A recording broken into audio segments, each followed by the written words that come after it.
Good afternoon. Julian M. Robert from the Manila Bulletin. Hi, Robert. Okay, two questions. Number one, I'm sure you know people na into loans, nag-avail ng loan, naghihiram ng utang.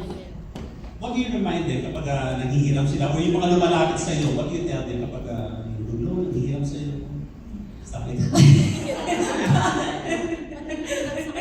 Ang hirap maging honest sa parte. Ang hirap. Sinasabi pag may nanghihiram sa akin.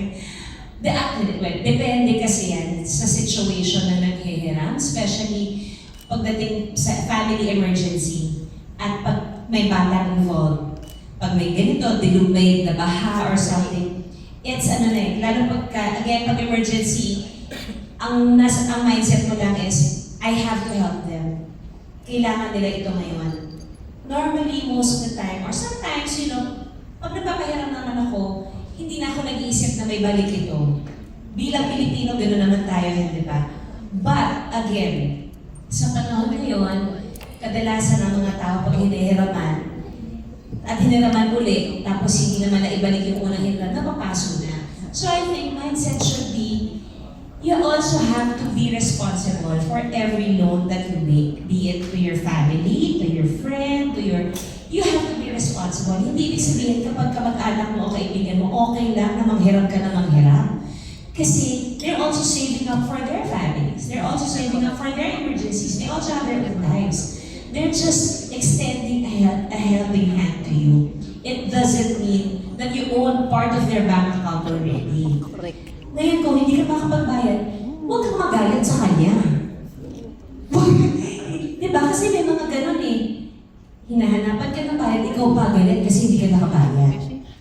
I think we also have to understand na hindi rin dahil kapag kamag-anak mo, basta ka na lang manghihiram, again, may iba rin silang responsibilities in life.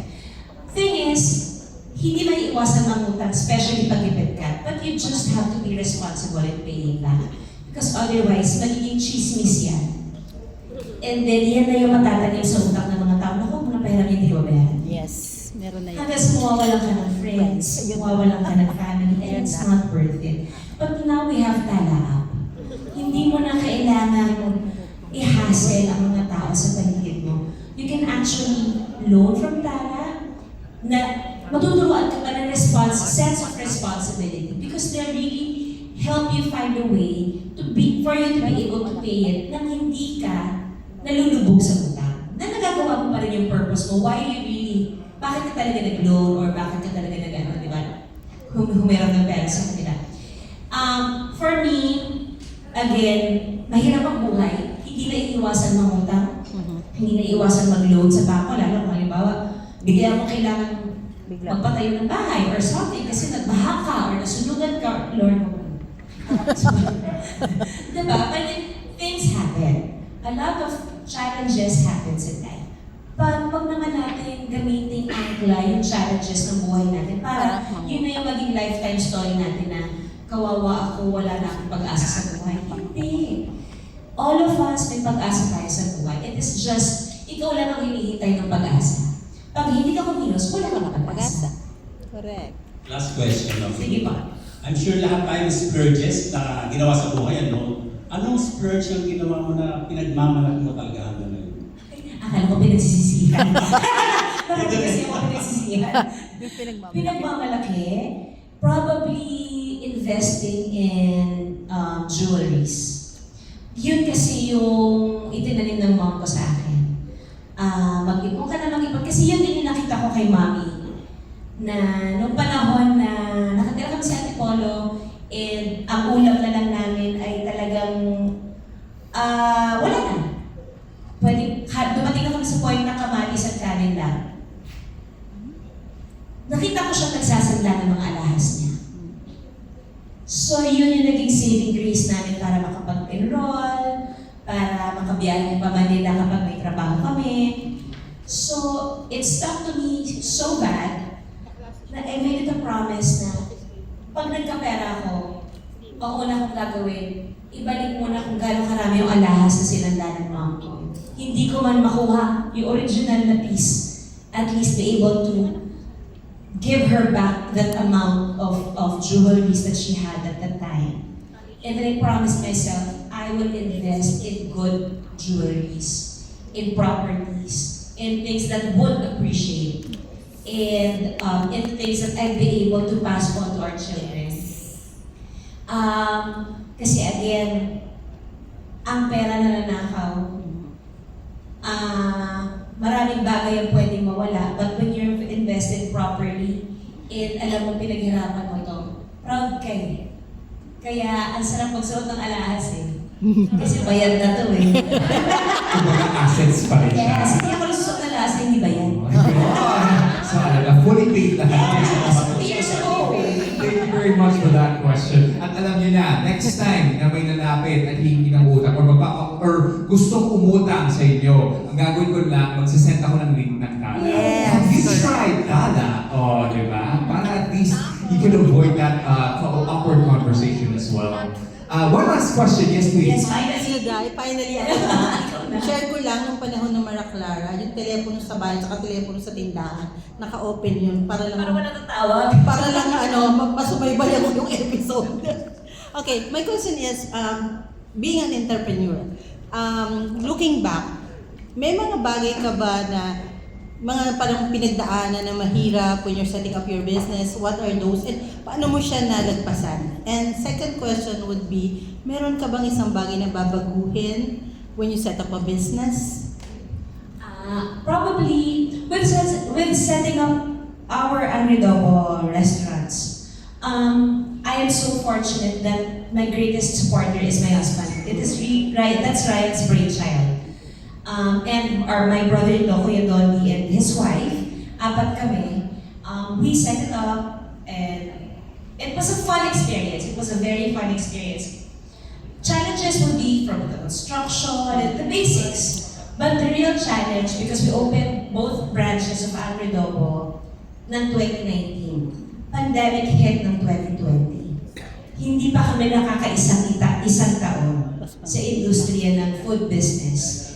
Then pandemic hit. Lahat naman tayo, when pandemic happened, we thought it's going to be over in 2 weeks. We don't have plans. We had to pivot.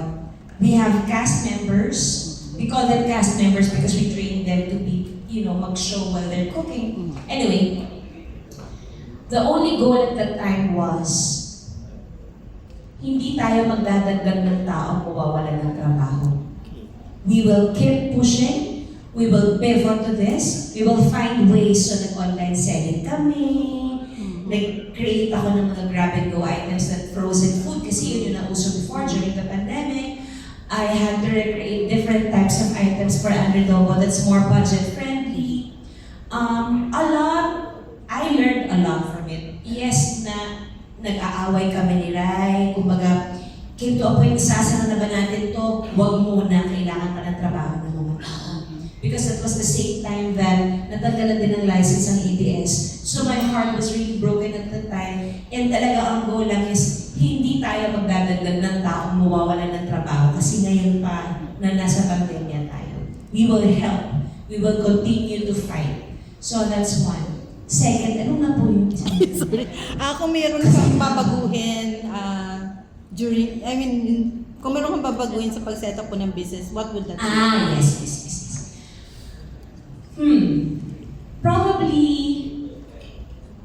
Probably just a bigger location for our Taft branch. I mean, marami na it is a learning process and it still is a learning process. Kumbaga, hanggang ngayon marami pa rin kami natututunan, marami pa rin kami realize na achievable pala, kaya pala.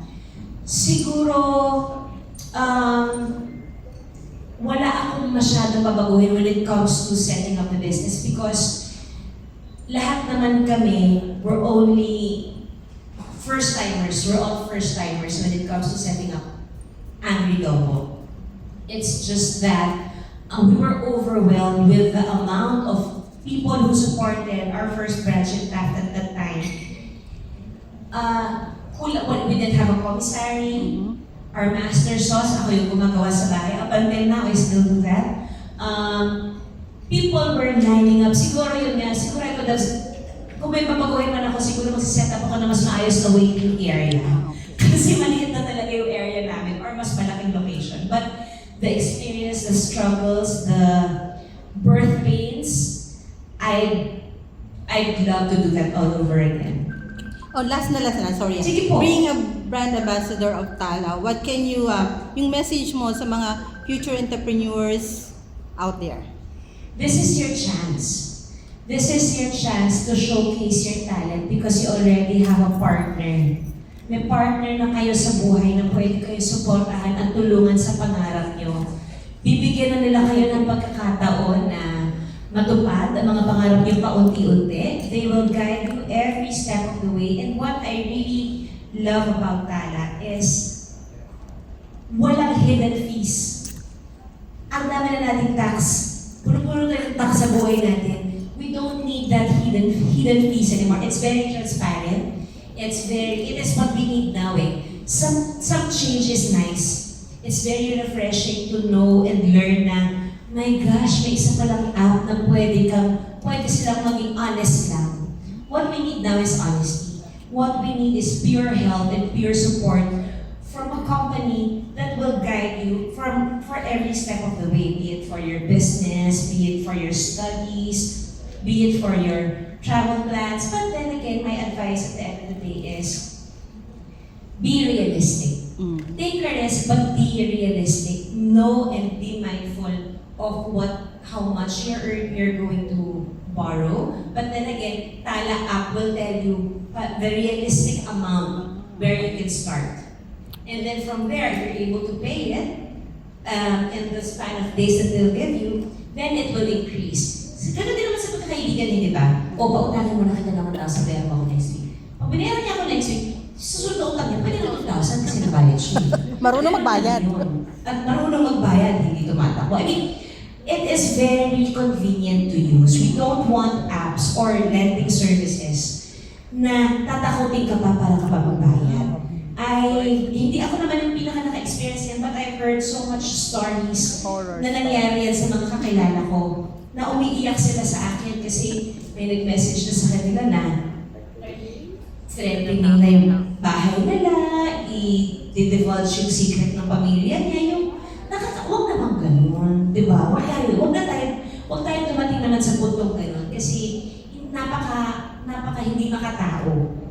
Pero maging realistic tayo. Doon tayo sa kaya natin bayaran para magawa natin yung gusto natin sa buhay because lahat ng pangarap achievable eh. Again, nasa sa'yo yan kung paano mo sisimulan. And Tala is here to help. Thank you very much. So grabe, we got financial advice, career advice, parental advice, lahat na from Miss Judy Ann. I think it's crystal clear that they've chosen the best ambassador. Agree ko ba lahat? Yes! Congratulations, Missy and Maurice as well. I think you've chosen so well. And for anybody else that has questions, feel free to send it over to their social media pages. Maurice will personally answer them in Tagalog to practice his Filipino skills. Isang